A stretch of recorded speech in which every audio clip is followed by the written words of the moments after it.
Olá, meu nome é Leandro Ruxa, eu falo diretamente aqui de Miami, nos Estados Unidos, e vou dar início a mais um programa de perguntas e respostas aqui no canal. Mas antes, nós vamos fazer um comentário necessário sobre a situação política brasileira atual, em que o regime chega ao auge, do questionamento da sua legitimidade. Qualquer arranjo político em qualquer país, ele opera de duas formas. Ou ele opera com base na legitimidade, em que as pessoas respeitam esse regime porque percebem que ele é justo, que ele funciona, que o contrato social representado por uma Constituição, pelas leis, está valendo. E quando um regime perde essa legitimidade, ele passa muitas vezes a atuar com repressão para que os poderosos mantenham a sua posição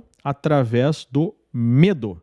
Então você respeita esse regime, não porque você acredita que ele é legítimo, mas sim porque se você questionar, você acaba sofrendo algum ato de força, Você pode pagar um preço alto por isso. A gente está vendo lá no Irã, por exemplo, que acontece no auge, de um regime de repressão, em que ele vai ao ponto até mesmo, de matar manifestantes nas ruas aos milhares. No Brasil não chegou nesse ponto. No Brasil chegou ao ponto da censura, da perseguição e da prisão. Não é exagero dizer que no Brasil hoje há um medo estabelecido de qualquer pessoa fazer qualquer crítica, especialmente em relação a certas figuras, não é mesmo? E diante das revelações aí do caso Master, parece que a imprensa resolveu, minimamente investigar poderosos, nós temos a percepção, chegando ao auge, dessa ilegitimidade. E aí nós temos que lembrar como é que nós chegamos até aqui. Quase nada do que está sendo revelado aí é algo novo, Isso já existe há muito tempo. Na direita, essas críticas, essas denúncias já acontecem há muitos anos. E aí nós temos que lembrar o ponto zero desse regime de exceção.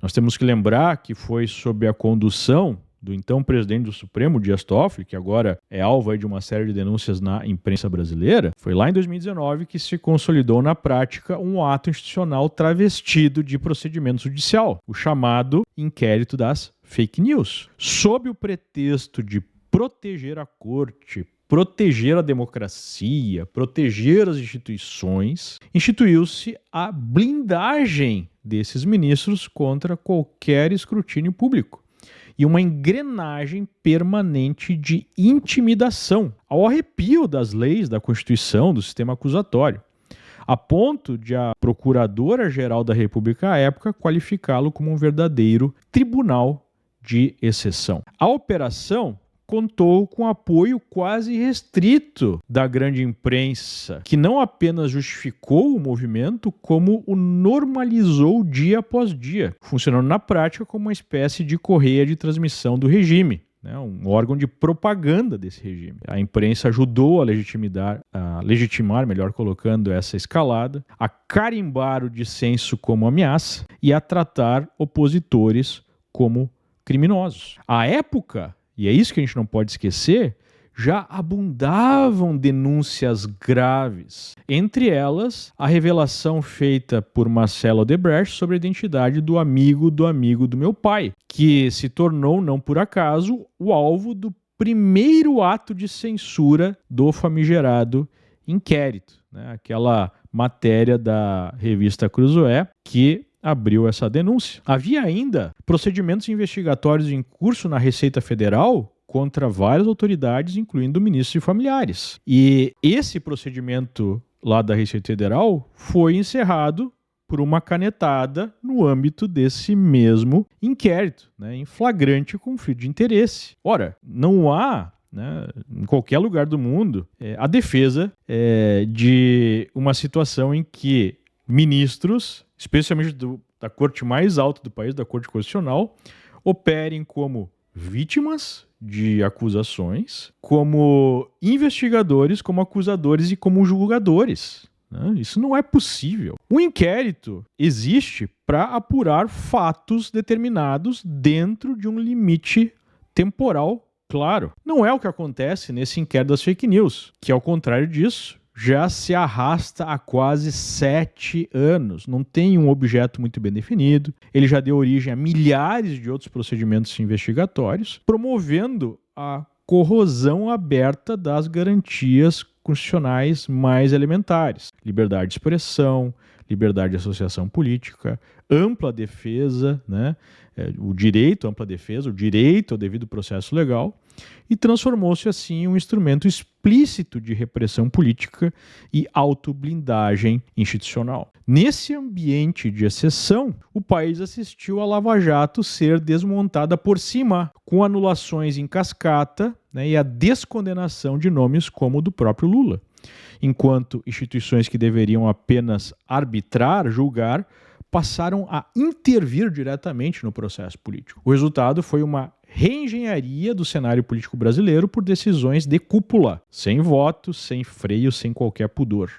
E com a aparência de normalidade, né, emprestada por togas, carimbos e pela pena dos militantes de redação da nossa imprensa. A eleição que reconduziu Lula ao Planalto se deu sob uma verdadeira assimetria gritante. Indulgência para um lado, mão de ferro para outro. Quem esquece daquela decisão em que Lula podia chamar Bolsonaro de genocida, o que é um absurdo do ponto de vista legal, mas Bolsonaro não poderia chamar Lula de ladrão, porque isso seria algum tipo de calúnia, né? Uma difamação. E isso não é teoria nem narrativa. Foi o próprio aparato da Justiça Eleitoral, por decisões de remoção de conteúdo e mecanismos de monitoramento, como um instrumento, né, de participação da própria guerra política, que foi denunciado por alguém que estava dentro da Justiça Eleitoral. Não podemos esquecer que o Eduardo Tagliaferro, o ex-chefe da tal assessoria especial de enfrentamento à desinformação, foi ao Congresso e relatou o direcionamento desse órgão para perseguir e censurar a direita. O que aconteceu? Ao invés da justiça apurar essa grave denúncia, foi lá e passou a perseguir o denunciante. Hoje ele está em exílio lá na Itália. Há a tentativa de repatriá-lo para que ele enfrente, né, uma acusação criminal no Brasil. Mais uma vez, o sistema não se move para fazer justiça, mas para se proteger. Agora, diante das denúncias e indícios claríssimos de relações impróprias entre autoridades e o Banco Master, no epicentro do que o próprio Haddad, né, classificou como a maior fraude bancária da história, a narrativa de defesa da democracia contra um suposto golpe perde qualquer resquício de credibilidade. O verdadeiro golpe foi a autoblindagem do sistema, acompanhada da imposição de um regime de censura e perseguição política. Se o país ainda pretende retomar o Estado de Direito, o caminho inequívoco é um só: encerrar esse ato institucional travestido de inquérito, anular os atos persecutórios, restaurar as garantias constitucionais, libertar todos os presos políticos e assegurar um processo eleitoral genuinamente livre. Só assim o Brasil poderá voltar a ser, de fato, um país livre. Feita essa introdução, vamos agora passar a responder algumas perguntas. Explique sobre essa corrupção financeira que está acontecendo no Brasil. Existe algum banco confiável? O sistema bancário brasileiro é resiliente, é de uma certa forma confiável. Não é esse o maior problema. Claro, né, que existem relações questionáveis entre o mercado e o poder, mas o que aconteceu no Brasil que coloca todo o sistema em risco, e isso ficou evidente no caso do Banco Master, é uma relação espúria entre empresários, não só do setor financeiro, né, mas de todos os setores, com o poder. O que ficou evidenciado na Lava Jato, né? Nós não tivemos os próprios fundadores, donos da JBS, expondo isso em delações premiadas e falando, né, sobre o repasse de milhões e milhões de dólares a quase todo o espectro político, né? Quase todos os políticos, ou a maior parte dos políticos no Congresso, até mesmo políticos eleitos, né, na chefia do Executivo. Então, a partir do momento que você tem a Lava Jato vindo, e aí há uma percepção de que não há punição de fato, que no final tudo acaba em pizza, que tudo é um samba no Brasil, aumenta o incentivo para atores mal intencionados utilizarem essa relação espúria com o poder para crescer através de práticas comerciais questionáveis, para dizer o mínimo. E quando isso acontece no mercado financeiro, isso é mais grave porque coloca em risco o próprio coração do sistema, né, financeiro nacional, porque se esse sistema quebra, a crise é muito grave.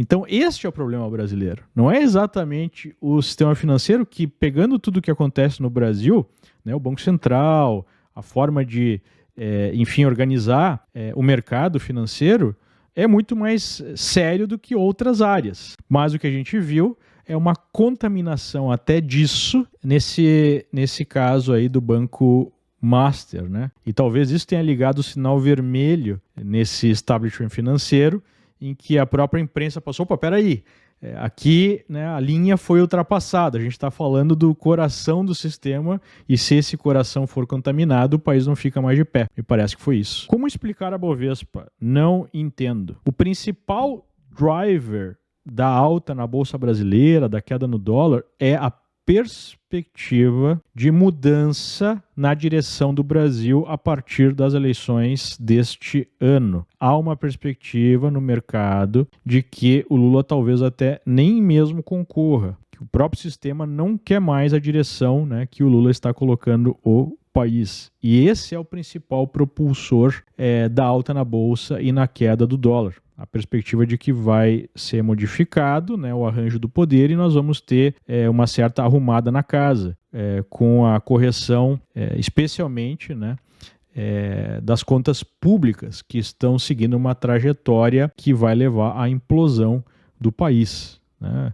As contas públicas estão fora do controle, por isso que os juros estão tão altos. Nós temos no Brasil o pé no freio e no acelerador ao mesmo tempo, né? O acelerador seria gastos públicos para fazer a compra de apoio político, que o PT sempre faz, e o pé no freio é uma taxa de juros exorbitante para manter a inflação sob o controle, mas isso tem um custo inviável para a manutenção, né, para a rolagem da dívida pública. Então é isso que gera essa alta da Bovespa, essa queda no dólar, além da situação global, em que o Brasil acaba sendo beneficiado, pelo menos por enquanto. O problema é que, globalmente, se houver alguma crise, e essa crise pode acontecer a qualquer momento, a gente não sabe, né, quando é que ela vai ser iniciada, mas em algum momento deve ter alguma correção, faz tempo que isso não acontece, o Brasil está numa posição muito fragilizada. Então, isso explica o movimento do mercado. A caminhada do Nicolas surtirá algum efeito? Olha, dado o tipo de retórica que a esquerda tem adotado nos últimos dias, né, querendo até encerrar a caminhada, o líder lá do PT falou disso ontem, né, pedindo para a polícia encerrar essa caminhada, eu acho que já está incomodando bastante. E eu creio que é uma iniciativa muito interessante para despertar as pessoas para um caminho que deve ser um caminho de retomada do protesto, né, retomada do questionamento, porque no atual arranjo há limitações do que pode ser feito em níveis parlamentares, né, nas vias usuais, porque a justiça está fechada para a direita. Qualquer ação na Câmara, no Senado, automaticamente é tratada como inconstitucional. Então, o que sobra para a direita denunciar e buscar o restabelecimento do Estado de Direito e o fim dessas prisões políticas, dessa censura, dessa perseguição em curso?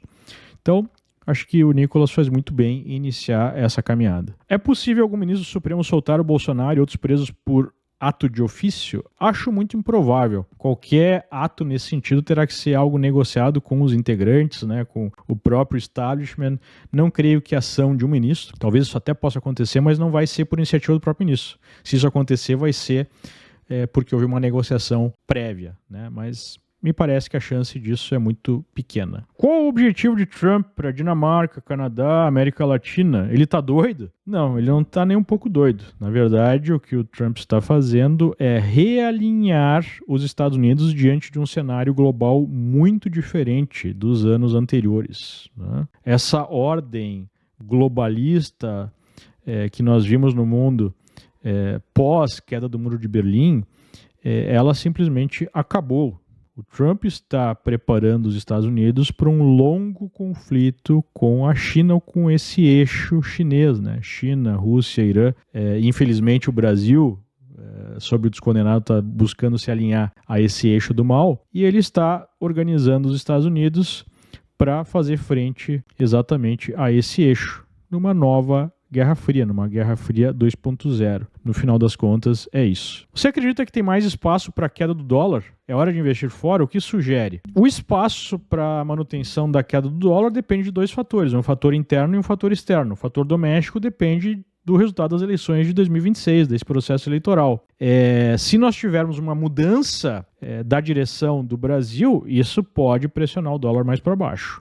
Em relação à questão externa, depende se nós vamos ter uma crise global ou não. Se nós tivermos alguma crise global, haverá uma fuga de capitais no Brasil e a busca da segurança do dólar, né? O que eu sugiro? Eu sugiro a mesma coisa há vários anos. Você precisa ter uma carteira diversificada internacionalmente. Você precisa ter uma parte da sua carteira aplicada, né, no exterior em moeda mais forte do que o real, para ser um hedge contra as incertezas políticas econômicas do Brasil.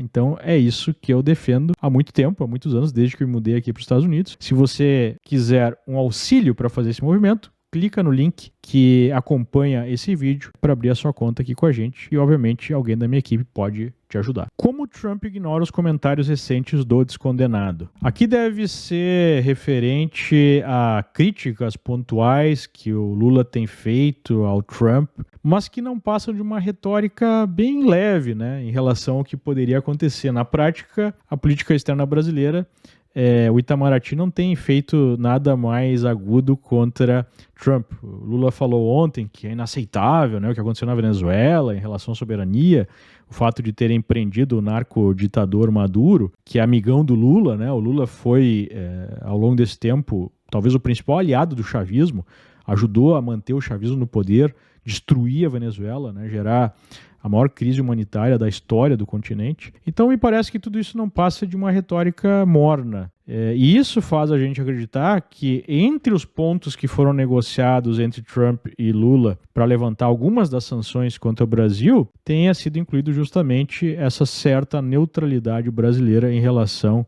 à Venezuela, né? Porque dado o nível de relacionamento que Lula, que o PT tem com o chavismo, né, aí é um relacionamento umbilical, eu esperaria uma reação brasileira muito mais aguda do que tem acontecido, né? Então, é uma retórica muito morna, não parece que tenha incomodado o Trump, que na prática não faz diferença alguma. Será que Trump quebra a infeliz tradição de perder nas eleições do meio do ano? Na verdade, nas eleições do meio do mandato, né, que vai acontecer no final deste ano? Olha, é difícil, porque há uma tendência, até uma tradição, né, uma cultura americana de colocar o poder executivo em xeque, elegendo um congresso, ou pelo menos uma das casas, seja a Câmara ou o Senado, com o partido da oposição. As casas de apostas estão dando 75%, 80% da chance disso acontecer. Então, nas atuais circunstâncias, eu acho difícil que o Trump consiga manter, especialmente a Câmara, né? Existe uma chance maior de manter o Senado. Por que a imprensa está querendo queimar o Supremo agora? Essa é uma pergunta muito boa, né? E eu acho que nós não temos ainda os elementos necessários para dar uma resposta completa, mas nós temos alguns indícios. Existe uma guerra interna pelo poder.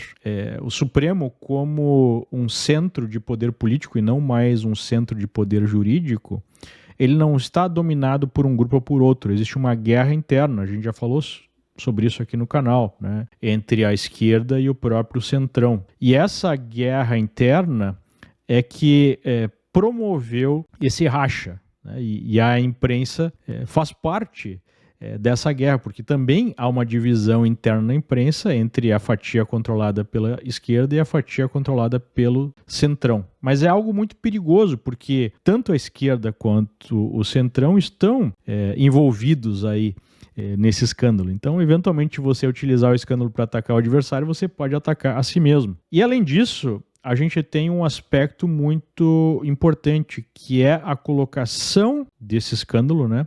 A colocação, por conta desse escândalo, a colocação em risco do próprio sistema financeiro, que é o coração do sistema. Se o sistema financeiro perde, né, a sua resiliência, é destruído, isso geraria um problema social e político muito maior.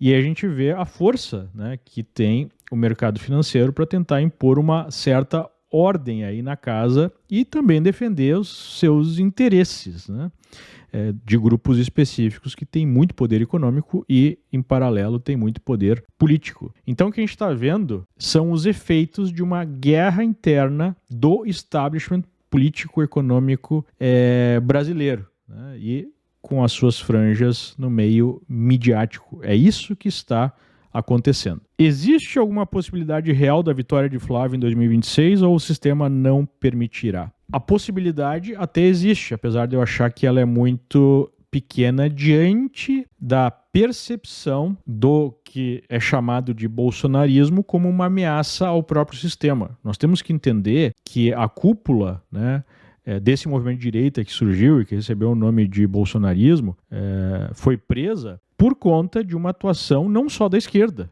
mas também do próprio centrão. Então, se o Flávio Bolsonaro continuar sendo percebido, especialmente pelo centrão, porque a esquerda, né, já tem a sua postura, como uma ameaça, não tem chance, né, dele ser eleito e vai surgir alguma canetada para impedir que ele seja até mesmo candidato, ou se ele for o candidato, nós podemos ter a reedição do que aconteceu em 2022 com uma censura sistemática à direita e um processo enviesado para favorecer o candidato que o sistema quiser, seja talvez o próprio Lula ou alguma outra figura, né? Agora, diante desse processo de deslegitimação do judiciário como protetor da democracia, né, como alguém que está protegendo as instituições, e sim envolvido com uma série de escândalos, especialmente esse escândalo do Banco Master, fica maior a chance da candidatura do Flávio passar incólume a esse processo de censura e de filtro, né?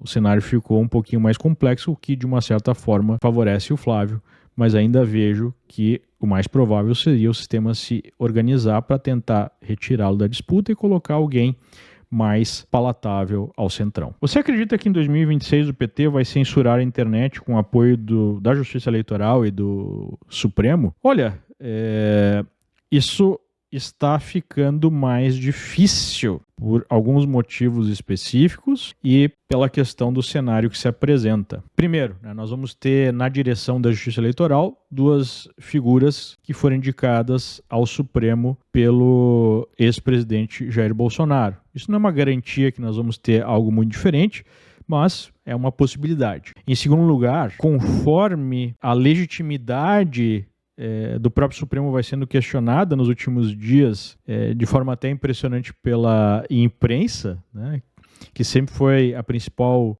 peça de propaganda, o principal órgão de comunicação desse regime, é mais difícil para esse regime impor a censura e a perseguição à direita, como aconteceu no último processo eleitoral. Eu não tenho dúvida alguma que o PT vai tentar fazer isso utilizando as figuras, né, que eles já têm, o aparelhamento que eles já possuem das cortes superiores. Mas eu acho que esse movimento ficou mais difícil por conta desses fatores. Muitos países fortalecendo suas defesas e o Brasil nada. Só um alinhamento com os Estados Unidos nos salva. O Brasil está novamente deixando de aproveitar uma oportunidade única. O cenário geopolítico favorece o Brasil. O Brasil tem as commodities que o mundo precisa. O Brasil está num local geográfico mais isolado. O Brasil tem uma grande população. O Brasil, de uma certa forma, é autossuficiente, né, nas coisas mais básicas, tem a capacidade de gerar energia abundante, só precisa de uma coisa, né? E aí é o X da questão: organizar politicamente para que a gente tenha um regime minimamente civilizado, que não é o caso, né? O país está tomado pela corrupção, como ficou claro nos últimos dias. Então não adianta falar em defesa enquanto a gente não tem essa mínima organização política. E é óbvio que para o Brasil faz muito mais sentido fazer um alinhamento com os Estados Unidos do que com a China, que é basicamente uma ditadura brutal, comunista, está do outro lado do mundo e tem uma relação de maior dependência com o Brasil, né? O Brasil que produz aquilo que a China necessita e não o contrário. Então se coloca a relação comercial com a China como algo que produz a impossibilidade de se questionar politicamente a China, mas é o contrário, né? A China que depende do Brasil e não o inverso. Então tudo isso poderia ser utilizado para se chegar a uma relação muito interessante e muito favorável ao Brasil com os Estados Unidos.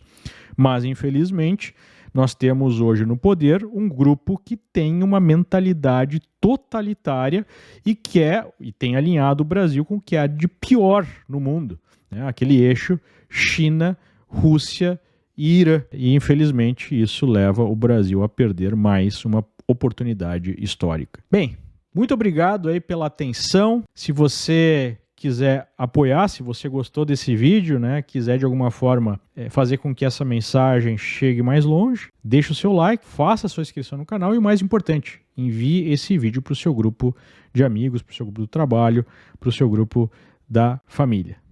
Muito obrigado novamente e até a próxima, se Deus quiser. Tchau, tchau.